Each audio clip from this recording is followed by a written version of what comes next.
Ofrezco la palabra a la agrupación Defiendo Chile, cuyos delegados, no sé si están presentes los dos, son Juan Pablo Freire y María José Vizcaya. Sí, acá. ¿Quién le dará uso de la palabra? Muchas gracias.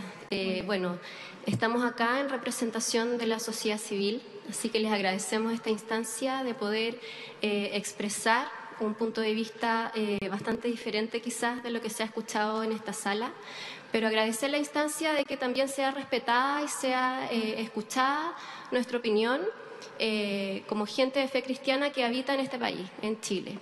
Así que bueno, con Juan Pablo somos un matrimonio que lleva años trabajando en una iglesia, más de 10 años, con niños, con jóvenes, con matrimonio, y que hemos estado presentes también en vidas de personas que han sido quebrantadas sexualmente y que por medio de su propia intención de resolver algo que para ellos era doloroso, se han acercado y han tenido respuesta y a la condición que les aquejaba.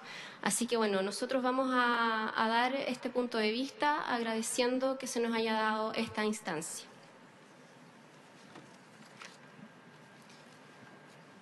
Bueno, nosotros representamos una iglesia cristiana que lleva casi 200 años trabajando en Chile, trabajando con los que nadie quiere trabajar, con la gente que está en las cárceles, con los drogadictos, con los alcohólicos, y hemos trabajado con mucha efectividad, sanando a estas personas, ayudándolas a su reinserción en la sociedad.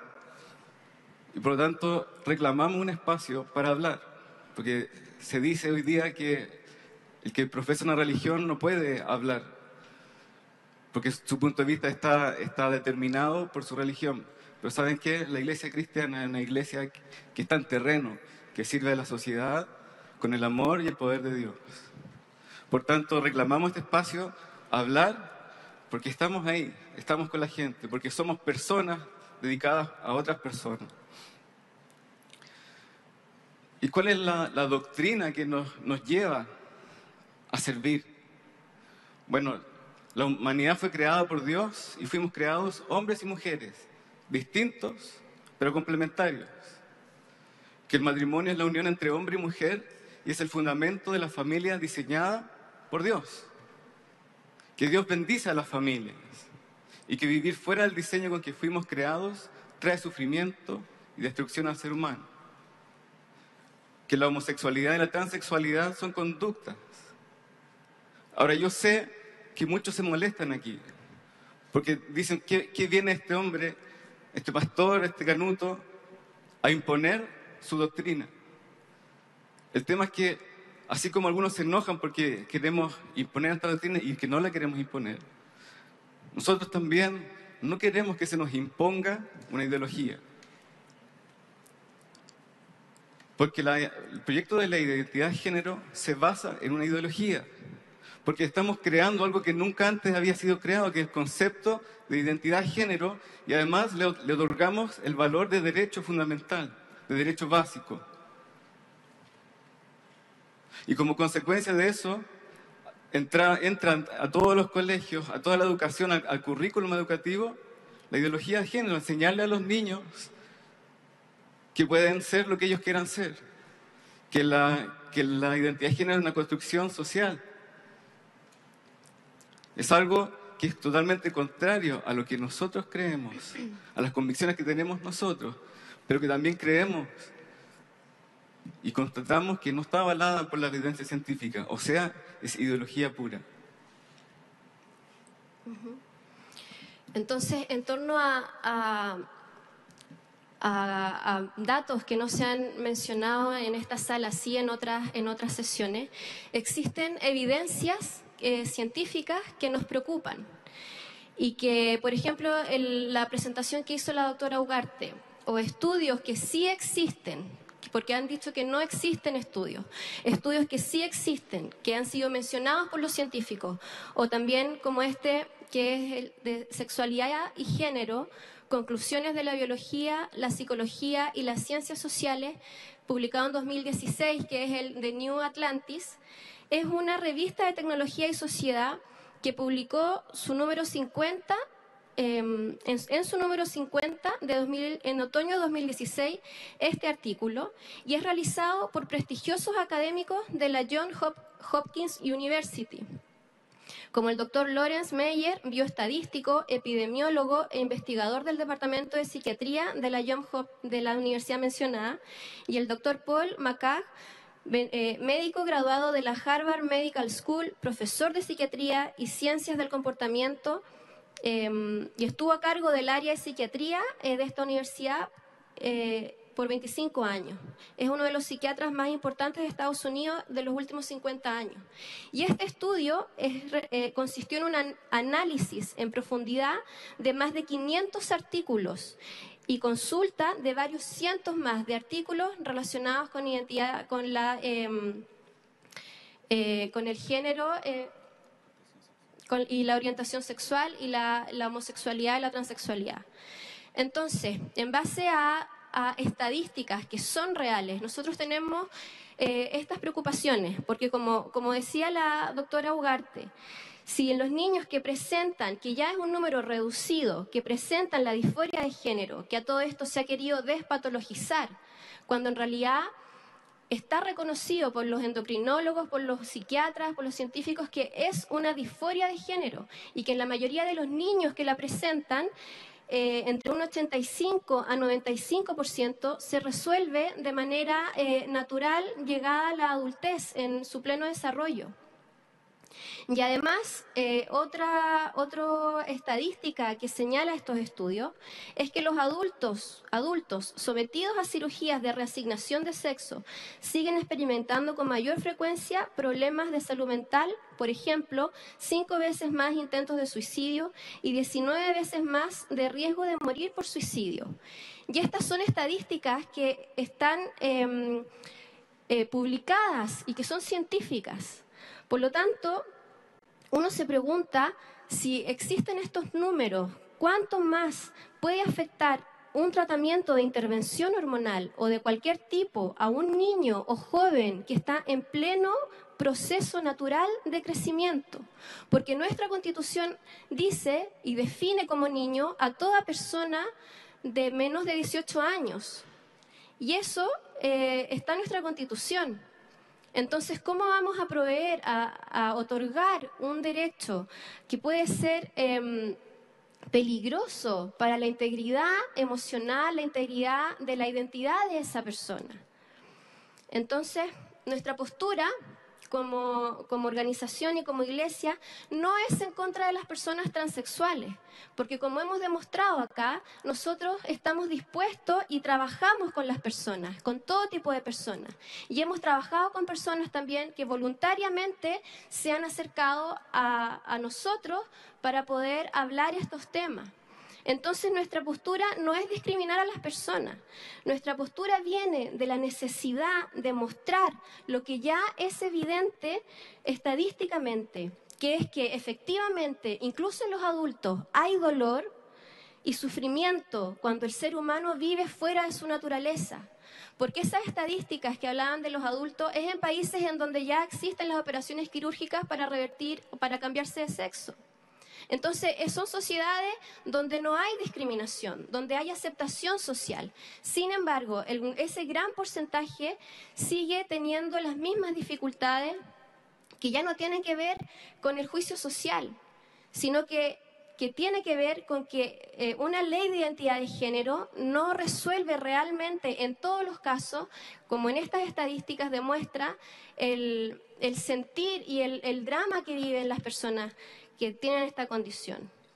Por lo tanto, nos preocupa el alto porcentaje de jóvenes que, habiendo intervenido su desarrollo sexual, se arrepientan luego de una decisión prematura e irreversible.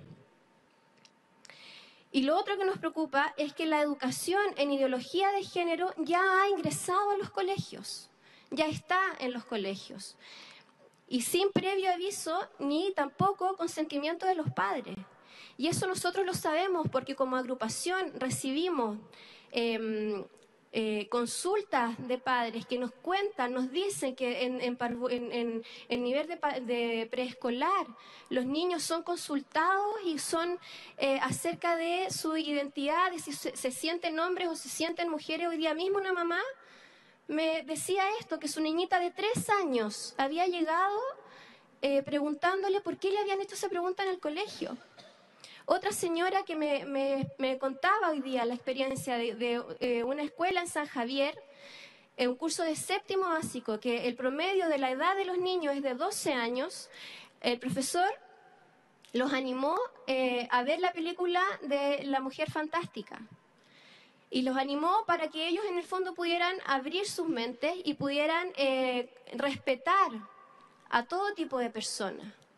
Pero resulta que la película La Mujer Fantástica tiene una censura de mayores de 14 años.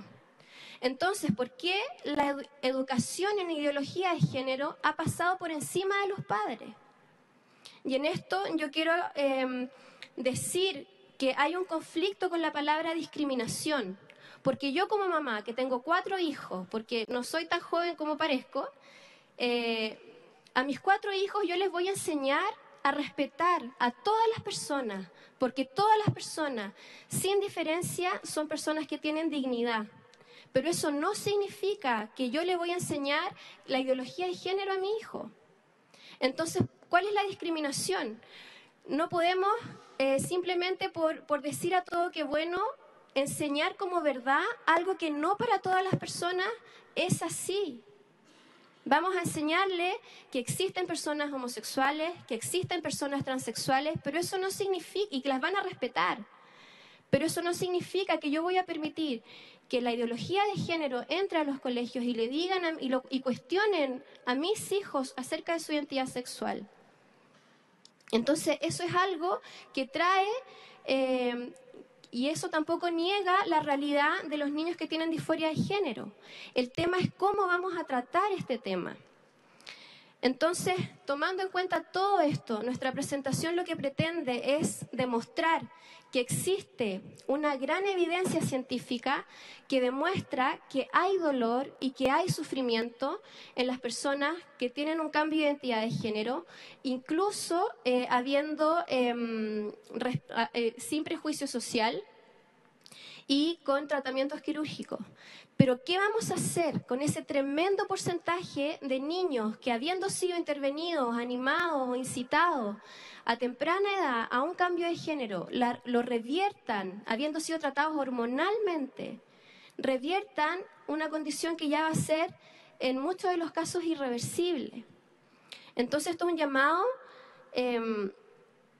llamado a la prudencia, es un llamado al respeto por la infancia de los niños, por la identidad y el desarrollo de los niños hasta su edad adulta.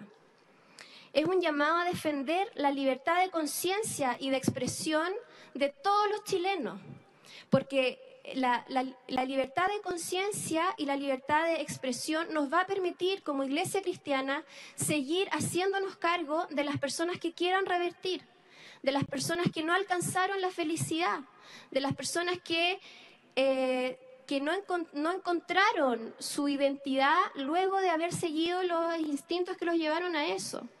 Si no tenemos libertad de conciencia, si no podemos decir lo que pensamos, lo que creemos, aunque no por eso lo vamos a imponer, porque es por fe, no podemos imponer nuestra doctrina, es por fe. Pero sí tenemos que señalar que hay un tremendo porcentaje que está siendo obviado acá, que está siendo ignorado, y que nosotros tenemos que defender el poder decir las cosas como las creemos y que no nos impongan el decir lo que los otros quieren escuchar por temor a que nos acusen de estar incitando al odio. Tenemos que separar entre la discriminación, la falta de respeto y el respeto, pero poder seguir teniendo mi propia visión del mundo y del hombre y de la mujer.